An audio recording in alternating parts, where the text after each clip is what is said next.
తాజాగా 8వ list YSR Congress party release చేసింది. అందులో గుంటూరు ఎంపీ క్యాండిడేట్ మార్చారు. అట్లాగే ఒంగోలు ఎంపీగా చెవిరెడ్డి భాస్కర్ రెడ్డిని ప్రకటించారు ఎంపీ క్యాండిడేట్గా.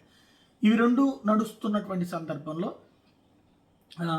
వంగవీటి రాధా పేరు కూడా ప్రచారం కొద్ది గత 2 రోజుల నుంచి. ఎందుకంటే తను తెలుగుదేశంలోనే ఉన్నారు, కిందసారి ఎన్నికల ముందే ఉన్నారు. అప్పుడు ఏదో ఎమ్మెల్సీ ఇస్తారన్నారు, తీరా చూస్తే ఎమ్మెల్సీ అప్పుడు ఇవ్వలేదు. ఆ తర్వాత చూస్తే తననికి ఎమ్మెల్యే ఇస్తారన్నారు, అప్పుడు ఇవ్వలేదు. బోండా ఉమాకి ఇచ్చుకొచ్చారు. ఈ దఫా ఇస్తారన్నటువంటిది ప్రచారంలోకి వచ్చింది, అది ఇవ్వలేదు.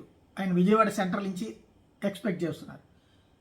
ఇటు వైఎస్ఆర్ కాంగ్రెస్ పార్టీలో విజయవాడ సెంట్రల్ ఆల్రెడీ ఈయనకి ఏదైతే వెల్లంపల్లి శ్రీనివాస్కి అనౌన్స్ చేయడం, పని చేసుకుంటూ పోతున్నాడు. కాబట్టి లేదు. ఇప్పుడు వంగవీటి రాధాని తాజాగా కొడాల నాని వల్లభనేని వంశీ కలవటం, మచిలీపట్నం ఎంపీ ఆఫర్ చేస్తున్నట్టు ప్రచారం జరిగింది.